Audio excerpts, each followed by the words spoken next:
Hello friends, मैं विकास कुमार आप सभी का स्वागत करता हूं my YouTube channel SSC exam by Vikas में। तो दोस्तों, जैसा कि आपको बताया, मैं आपके लिए दोस्तों रोज़ाना यूपीएसआई और दोस्तों कांस्टेबल के लिए दोस्तों टॉप 5 मैथ के क्वेश्चन कराता हूं। ठीक है, तो ये दोस्तों हमारी आज क्लास दोस्तों थर्ड है। इससे पहले दोस्तों मैंने 2 क्लास करा दी, अगर वो नहीं देखी तो ना जाकर ज़रूर देख लेना। ठीक है, तो चलिए आज ही क्लास स्टार्ट करते हैं बिना देरी के।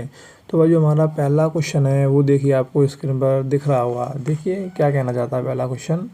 किसी वस्तु को अंकित मूल्य से 20% की छूट बेचने पर भी 20% का लाभ होता है।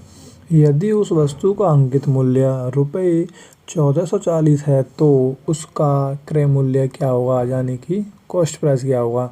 ठीक है, तो इजी है। देखिए उसने क्या बोला है, उसने क्वेश्चन में बोला है भाई, क्वेश्चन को देखो, करने से पहले क्वेश्चन को आपको समझना जरूरी है। उसने बोला देखिए अंकित मूल्य पर 20% की छूट दी है और दोस्तों क्या करता है 20% लाभ भी कमा लेता है। तो ऐसा कैसे, उसका देखिए अंकित मूल्य दे रखा है भाई कितना, 1440। ठीक है, अगर मैं दोस्तों जो उसका प्रिंट रेट जो दे रखा है आपको 1440 दे रखा है, अगर मैं इस पर 20% की छूट दे देता हूँ ना, फिर भी मैं 20% का लाभ कमा लेता हूँ। ठीक है, जैसे कि अगर मैं समझाऊँ, 20% की फ्रैक्शन होती है भाई 1/5। ठीक है, 5 पे दोस्तों 1 की छूट, यानी वो कितने में बिक गई दोस्तों, 4/5। ठीक है, आपको फ्रैक्शन याद होनी चाहिए। ठीक है, यानी कि जो प्रिंट रेट है, यानी जो अंकित मूल्य है वो है भाई 1440। अगर मैं उस पर 20% की छूट दे देता हूँ, क्या मैं दोस्तों उसको 80/100 में बेच देता हूँ। ठीक है, अगर आपको फ्रैक्शन याद है तो अच्छी बात है, नहीं आप दोस्तों क्या करते, 1440 इंटू 80/100 कर देते, 20 चौक 80, 20 पंजे 100। तो फिर भी ये दोस्तों क्या आता है हमारा 4/5 ही आता है। ठीक है, अब ये जो वैल्यू है दोस्तों इतनी, ये जो आपको वैल्यू दिख रही है, ये दोस्तों क्या है, ये दोस्तों सीपी का 120% है। समझ पा रही हो या नहीं भाई। उसने क्वेश्चन में क्या बोला, यही तो बोला है क्वेश्चन में।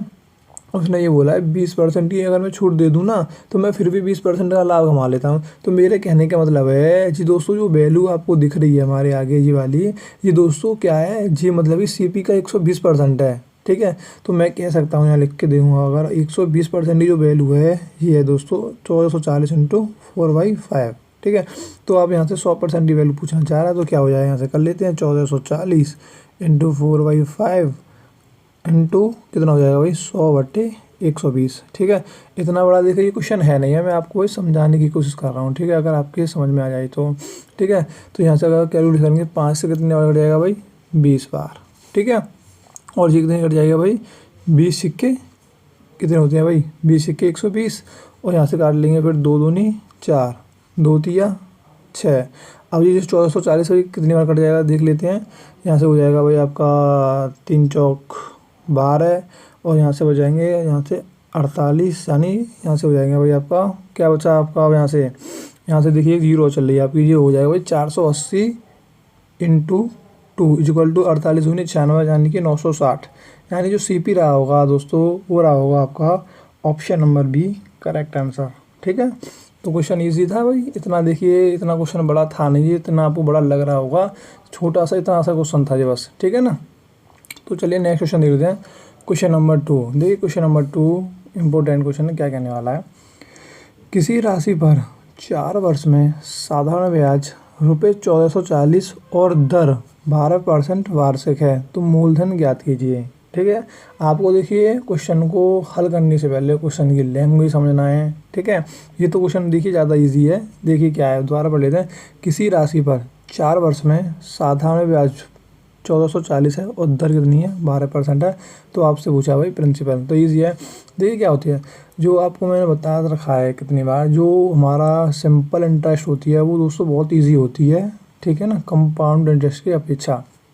तो यहाँ क्या है, इसमें दोस्तों क्या होता है, दर का यानी रेट का और दोस्तों टाइम का डायरेक्ट मल्टीपल हो जाता है। जैसे अगर मैं बताऊँ, यहाँ टाइम दे रखा है आपको भाई 4, ठीक है 4 ईयर्स, और यहाँ आपको दर दे रखी है 12%। ठीक है, तो इनका हम डायरेक्ट मल्टीपल कर लेंगे तो कितना हो जाएगा भाई 48%। ठीक है, तो देखिए जो 48% है ना, उसकी वैल्यू आपको दे रखी है 1440, यानी कि यहाँ से अगर मैं कह दूँ ब्याज मिली है उसको भाई कितनी 1440, परसेंट में हमें मिली 48%।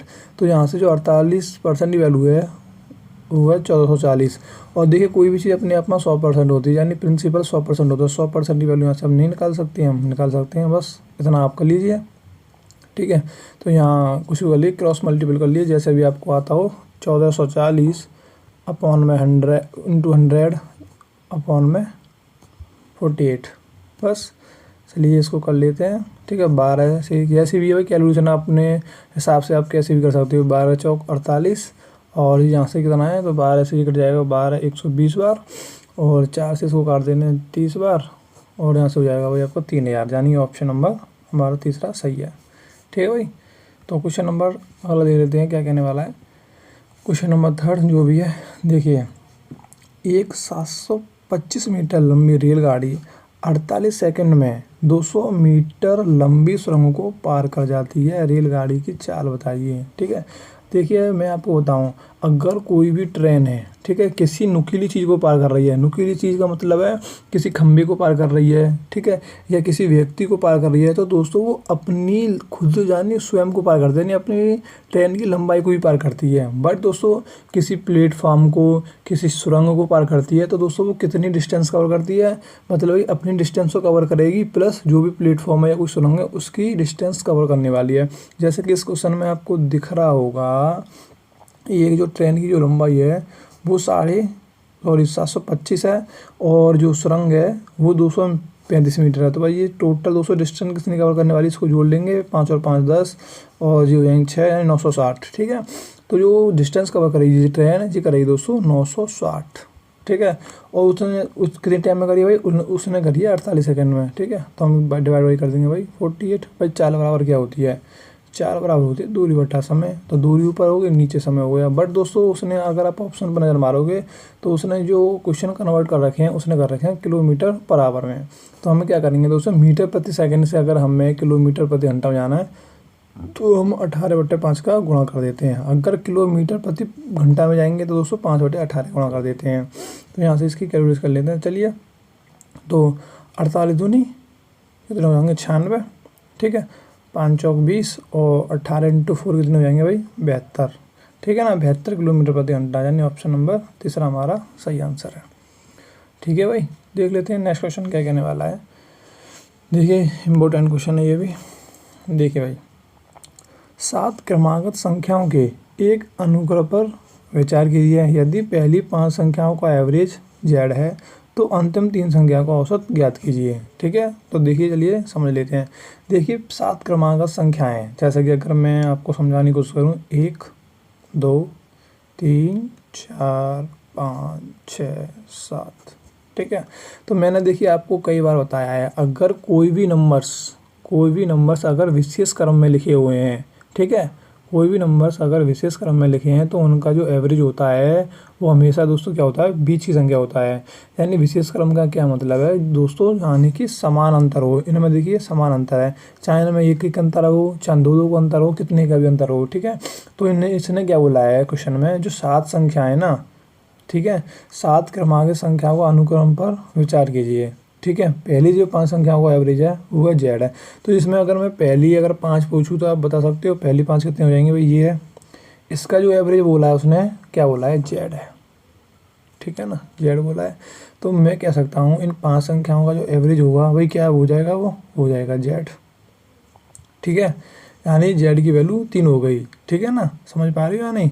अगर आप दोस्तों इस प्रकार से इसको जोड़ोगे 1 + 2 + 3 + 4 + 5 डिवाइड बाई 5 करोगे, फिर भी दोस्तों 3 ही आने वाला है, ठीक है। और आपको ये भी पता हो, जो विशेष क्रम में सीरीज दी होती है, जो इस प्रकार से भी अभी निकाल लेते हैं, जो पहली संख्या होती है प्लस लास्ट की संख्या होती है उसका हाफ कर दो, फिर भी दोस्तों हमारा क्या आएगा एवरेज, 3 ही निकल के आने वाला है, ठीक है। तो मैं यहाँ से कह सकता हूँ Z की वैल्यू डायरेक्ट 3 है। अब उसने देखिए क्वेश्चन में आगे क्या बोला है, कुछ नहीं इस क्वेश्चन में, ठीक है ना। तो देखिए, तो अंतिम 3 संख्या का औसत क्या होगा, जो अब अंतिम 3 संख्या कौन सी बची दोस्तों बताइए। अंतिम 3 संख्या ये वाली, इसकी बात कर रहा है वो। तो ये देखिए इसका एवरेज कितना हो जाएगा, 7 और 6 13, ठीक है। देखिए मैं आपको बता रहा हूँ, वैसे एवरेज को मुझे दिख रहा है, इसका एवरेज देखिए 6 हो जाएगा, क्योंकि विशेष क्रम में समान अंतर इन तीनों में, वैसे एवरेज इसका 6 हो जाएगा। अगर आप जोड़ के करोगे तो क्या हो जाएगा, 7 और 6 13, 13 और 5 18, 18 में अगर मैं 3 का भाग दूंगा तो कितना आने वाला है, 6 ही आया। और वैसे एवरेज यहाँ 6 ही है, तो इसका जो एवरेज होगा इसका हो जाएगा 6। अब देखिए उसने क्या पूछा है, तो 3 संख्या का औसत ही तो पूछा है, औसत आया हमारा 6। अब आप ऑप्शन पर नज़र मारो, ठीक है। तो ऑप्शन पर नजर मारो तो z+3 z+5 इस प्रकार से दे रखे हैं, तो हम यहाँ पर दे सकते हैं 6 को हम किस प्रकार से लिख सकते हैं, क्योंकि हमें मालूम है z की वैल्यू 3 है, तो मैं इसको इस प्रकार से लिख देता हूँ z+3। तो दोस्तों फिर भी तो इक्वल टू 6 ही आ जाएगा, तो option number A correct answer. ठीक है, कुछ नहीं था इस क्वेश्चन में, थोड़ा ऐसे ही घुमा दिया है बस, ये संख्याओं को उधर रख के जेड को बस। नेक्स्ट क्वेश्चन देख लेते हैं, देखिए क्या कहने वाला है। रितेश की आयु मोहित की आयु से 12 वर्ष अधिक है। ठीक है, 17 वर्ष पूर्व रितेश की आयु मोहित की आयु की 4 गुनी थी, तो मोहित की वर्तमान आयु कितनी होगी। तो ये भी देखिए इजी है, चलिए कर लेते हैं। एक देखिए यहाँ एक कोई रितेश नाम का लड़का है, रितेश है एक आपका मोहित है। अब ये रितेश है जो मोहित से दोस्तों कितना है, 12 वर्ष बड़ा है, यानी मैं कह दूँ जी अगर x का है तो जी दोस्तों x+12 का है। अच्छा, अब उसने क्या बोला जो 70 वर्ष पहले, ठीक है 70 वर्ष पहले जो रितेश की आयु है वो मोहित की आयु की 4 गुनी है। क्यों ना दोस्तों पहले हम 17 वर्ष चले जाते हैं। जी दोस्तों वर्तमान का डाटा है, अगर मैं दोस्तों मोहित 17 साल पहले कितना होगा और रितेश दोस्तों कितने साल का हो 17 साल पहले, तो 17 साल दोस्तों घट जाएंगे। जैसे कि अगर आज वो वर्तमान में x का है तो 70 वर्ष पहले का कितना रहा हुआ x-17 है। और इस प्रकार से जो x+12 है यानी रितेश है, अगर वो दोस्तों 17 साल पहले कितना क्या हो जाएगा x माइनस के कितना हो जाएगा भाई 5। समझ पा रहे हो नहीं, जैसे कि x+ अगर 12 को मैं इस प्रकार से लिखूंगा -17 है तो यहाँ से 5 हो जाएगा, मैं डायरेक्ट लिख दिया है। अब ये जो वैल्यू है ना जो रितेश है, देखिए यहाँ पे आप पढ़ सकते हो रितेश की आयु मोहित की आयु की 4 गुनी है, यानी ये 4 गुनी है। ठीक है, रितेश जो है 17 वर्ष पहले मोहित की आयु का 4 गुना है, जी जो है 4 गुना है। अब देखिए यहाँ पर क्या कन्फ्यूज़ होता है बच्चों को, भाई बहनों को। ठीक है, तो यहाँ पर क्या होता है वो 4 का मल्टीपल इधर ही कर देते हैं, बट ऐसा नहीं करना होता है। जैसे कि अब मैं समझाऊँ, ठीक है, रितेश को मैं इधर लिख देता हूँ, रितेश जी है। ठीक है, जैसे यहाँ लिख दूँ रितेश है यहाँ पर 4 और यहाँ लिख देता हूँ मैं 2। तो मैं ये बोलूँ कि जो रितेश है वो क्या है दोस्तों, रितेश जो है मोहित से दोस्तों 2 गुना है। ठीक है, अगर मुझे ये इक्वल करनी है तो मैं दोस्तों 2 का गुणा दोस्तों किधर कर दूंगा, इधर करूँगा, ना कि इधर करूँगा। समझ पा रही हो या नहीं। जैसे कि अगर मैं बोलूँ मोहित जो रितेश है वो मोहित से दोस्तों 2 गुना है, तो दोस्तों मुझे इक्वल करना है तो 2 का गुणा मैं इधर ना करके दोस्तों किधर करूँगा, इधर कर दूंगा, तो ये दोस्तों इक्वल हो जाएंगे। तो इसी प्रकार से दोस्तों आपको यहाँ समझना है क्या करते हैं कुछ भाई बहन, ठीक है, वो यहाँ पर 4 का गुणा कर देते हैं जो कि गलत हो जाता है। बट हमें दोस्तों इक्वल करनी है ना, तो मैं यहाँ 4 का गुणा यहाँ कर दूंगा तो ये हो जाएंगी वैल्यू हमारी इक्वल। समझ पा रहे हो।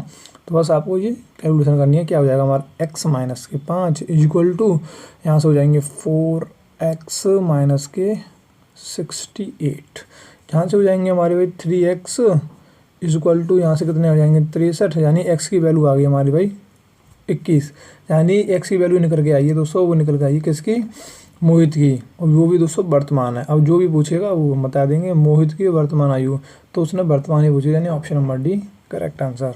ठीक है, तो भाई ये थे हमारे आज टॉप 5 मैथ के क्वेश्चन। ठीक है, आपको बताना भाई वीडियो आपको कैसी लगी। ठीक है, अगर आपको भाई वीडियो अच्छी लगती है तो कुछ नहीं बोलता हूँ मैं आपसे, बस वीडियो को यार आप लाइक कर दिया करो। ठीक है, क्योंकि मुझे भी मोटिवेट मिलता है। ठीक है, बताना भाई जैसा भी, अगर आप दोस्तों चाहते हो कि क्वेश्चन मैं बढ़ा दूँ या जो भी है तो भाई देख लेना अपने हिसाब से। और चलिए मैं आपसे एक छोटा सा सवाल और पूछूंगा इस क्लास में। ठीक है, अगर आपने यहाँ तक वीडियो देखी हो तो अच्छी बात है भाई। ठीक है, अगर यहाँ तक देखी हो आपने वीडियो, ठीक है, तो भाई इस क्वेश्चन का आंसर को आपको ज़रूर देना है। ठीक है, तो क्या है आपको बताना है, कुछ नहीं है, ईजी सा क्वेश्चन है। ठीक है, 2 की घात 50 का आधा क्या होगा, बस ये आपको देखना है। ठीक है, और हल करना है और कमेंट में आंसर करना है। तो चलिए मिलते हैं अपनी अगली सेशन में अभ्यास सीरीज में। जब तक के लिए जय हिंद जय भारत।